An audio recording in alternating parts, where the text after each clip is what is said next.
자, 드디어 이제 우리 대단한 제목에서 촉매라고 하는 게 나왔을 때 촉매가 드디어 나왔습니다. 마지막이란 소리예요. 자, 반응 속도. 지금 우리가 저번 시간에 농도에 관련돼도 봤고요. 온도에 대해서 봤고요. 그다음 표면적에 대해서도 봤습니다. 반응 속도를 증가시키기 위해서 농도, 온도, 반응, 표면적이 어떻게 달라지느냐라고 하는 걸 봤는데 이번엔 촉매를 썼을 때 어떻게 되느냐라고 하는 걸 보고 싶다는 거죠. 자, 눈금 실린더에 과산화수소를 넣고요. 주방용 세제를 넣습니다. 그랬을 때 A는 아무것도 안 넣었고요. B에는 아요딘이나 칼륨, C에는 감자즙을 넣었다는 거죠. 자, 이렇게 넣었을 때 지금 실린더를 관찰하면 어떻게 되냐라고 물어보고 있어요. 자, 우리가 알고 있듯이 과산화수소는요, 분해할 수 있어요. 물이랑 산소랑. 자, 그러면 여기 지금 산소는 기체 상태로 나올 거기 때문에 세제를 넣어준 거는 얘를 확인하려고 넣어준 거예요. 뽀글뽀글 나타나면은 산소가 나오구나 라고 하는 걸 본다는 거죠. 자, 그랬을 때 기체가 어느 정도 발생하느냐라고 본다면 A에서는 발생하지 않아요. B는 많이 발생하고요. C도 많이 발생한대요. 그러면은 우리가 왜 지금 A, 비교 대조군인 거죠.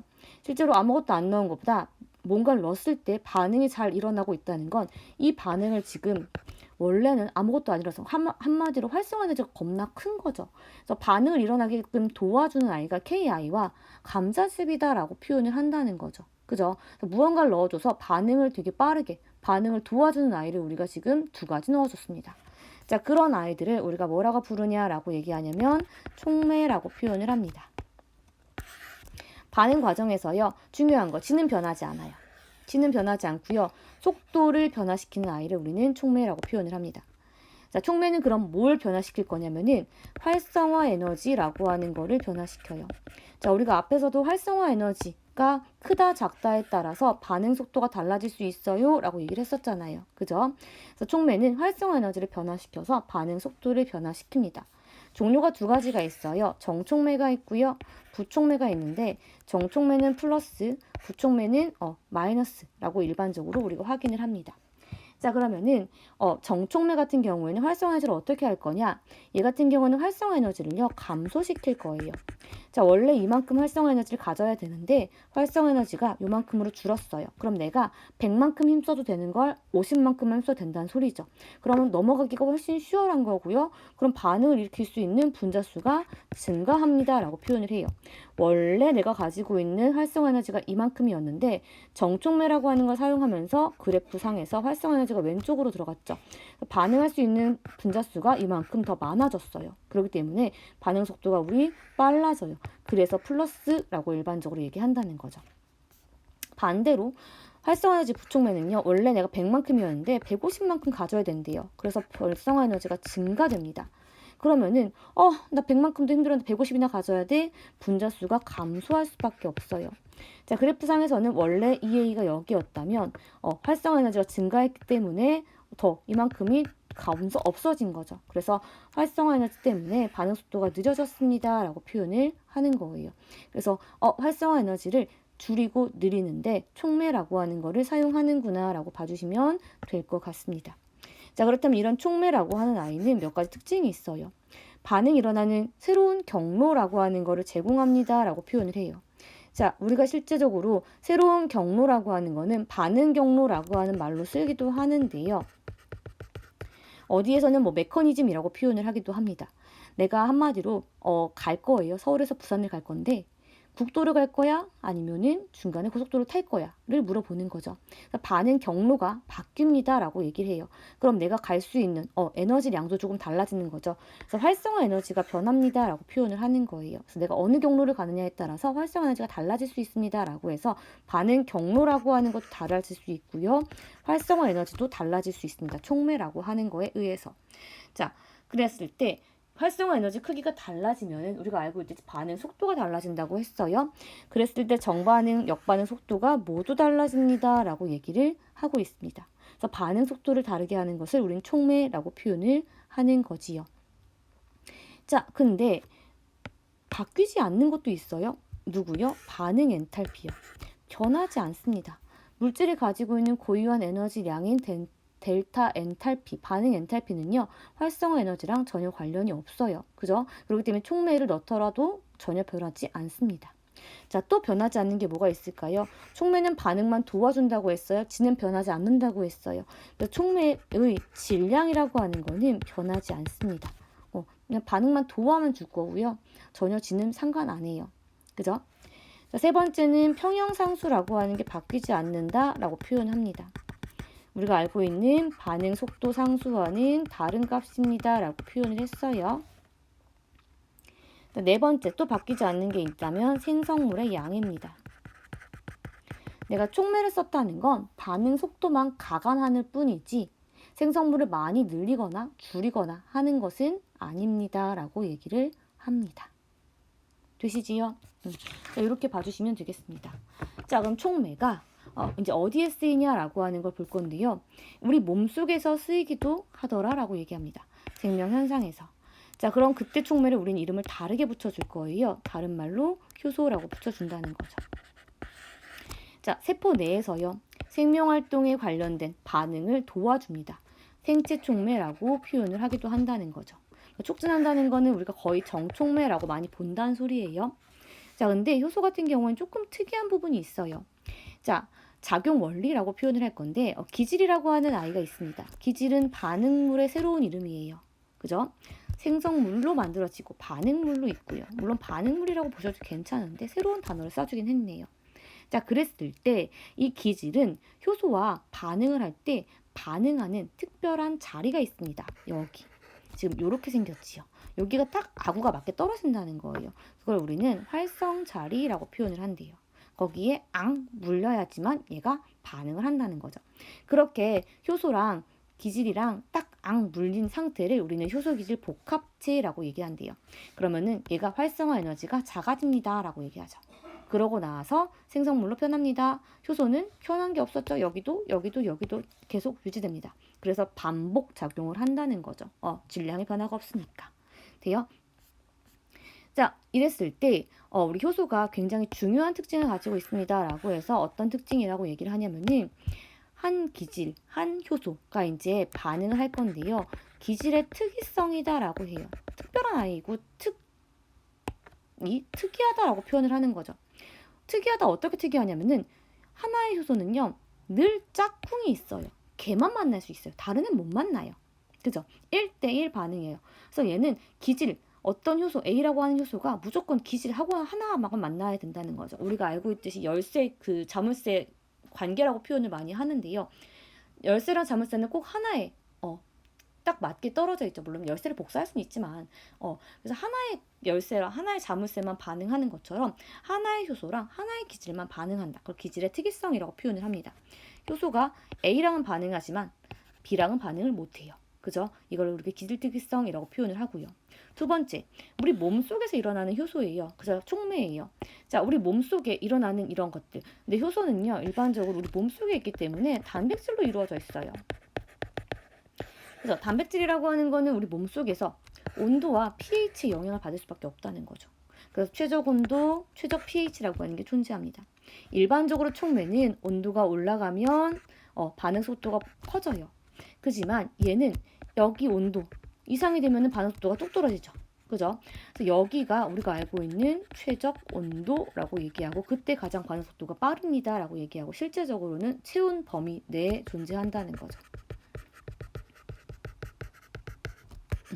마찬가지 효소의 종류에 따라서 최적 pH라고 하는 게 다릅니다 라고 우린 표현합니다. 돼요? 이렇게 효소 사용되는 여러 가지 예가 있습니다 라고 나와 있네요. 자, 우리 몸속에서는 이렇게 효소를, 촉매를 이렇게 이용을 하고요. 산업 현장에서는 촉매를 어떻게 이용하느냐라고 나와 있지요. 자, 촉매를 활용할 건데요. 어디에서 작용하느냐에 따라서 이름이 조금 다릅니다. 표면에서 이용하느냐, 빛 가지고 연료하느냐, 유기물을 이용하느냐, 나노 단위를 이용하느냐에 따라서 이름을 조금 다르게 지금 붙였어요. 첫 번째는 표면 촉매입니다. 표면에서 이제 촉매 작용이 일어나는 거죠. 자, 근데 표면에서 일어나는 촉매인데요. 금속 촉매가 주를 이룬다라고 해요. 한마디로 금속은 우리가 알고 있는 고체 촉매죠. 금속이나 금속 산화물 많이 할 거고요. 고체 촉매다라고 많이 얘기합니다. 가장 대표적으로 우리 암모니아 합성할 때 촉매를 넣었어요.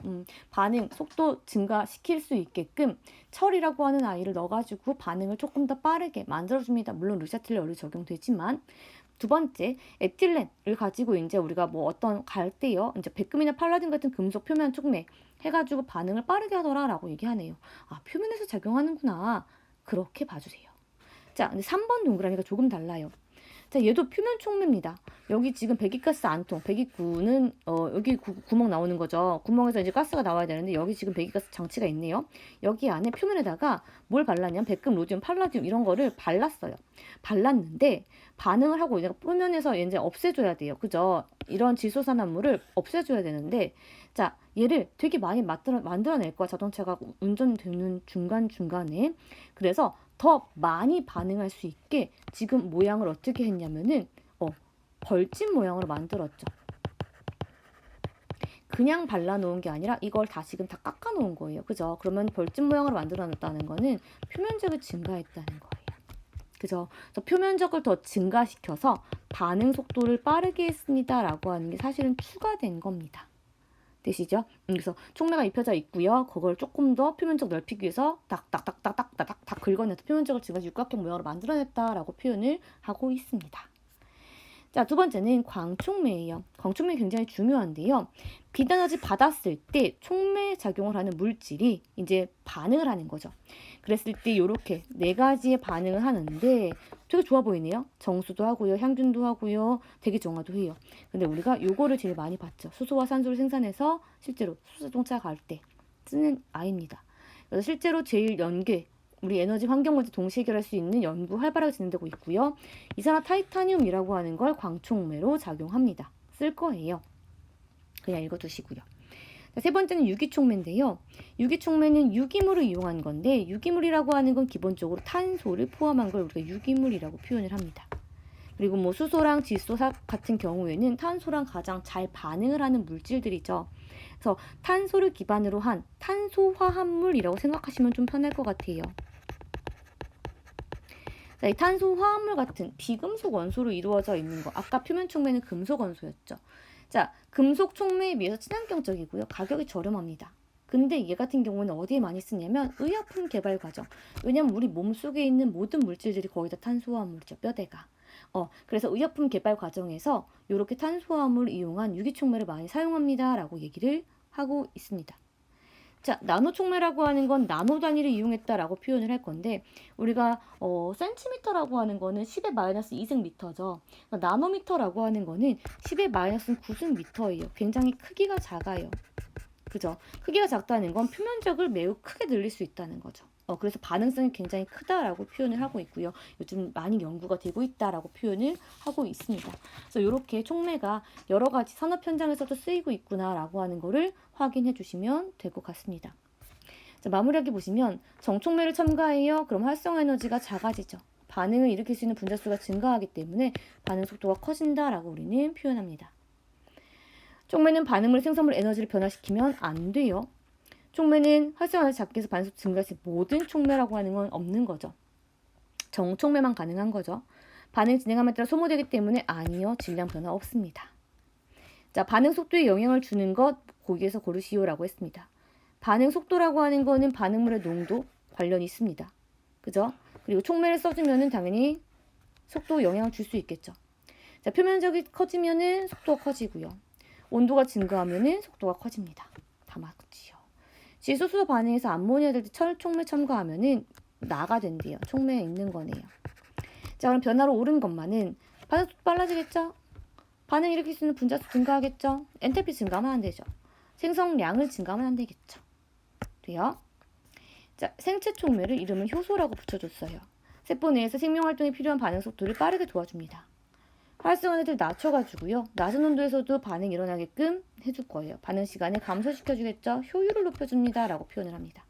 산업 현장에서도 반응 속도를 빠르게 해가지고 반응에 필요한 에너지를 절약할 수 있다라고 표현을 하는 거죠.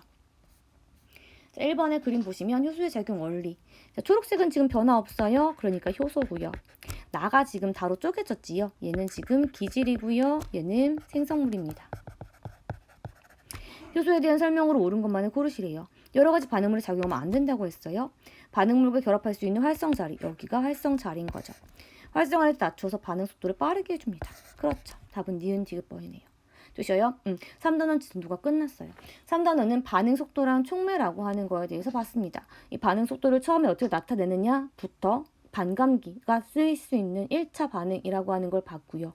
그 다음 반응 속도에 영향을 줄 수 있는 활성화 에너지의 정의에 대해서 봤었고, 그 다음에 반응 속도랑 농도, 온도, 표면적, 촉매가 어떤 연관성을 가지고 있는지를 확인을 했습니다. 그래서 산업 현장에서 우리 체내에서 촉매라고 하는 게 굉장히 도움이 되는구나 라고 하는 거 얘기 나눴고요. 어쨌든 반응 속도라고 하는 건 내가 시간이 없는데 반응을 좀 빠르게 보고 싶잖아. 그렇게 됐을 때 촉매라고 하는 걸 이용하기도 하고 농도를 변화시키기도 온도를 변화시키기도 하고요. 너무 빨라가지고 내가 볼 수 없을 때는 반응 시간을 좀 줄일 수 있는 거겠죠. 어쨌든 늘리거나 줄이거나 하는데 이런 반응이 필요하구나, 어떤 게 필요하구나라고 하는 거를 보신 겁니다. 되시지요? 3단원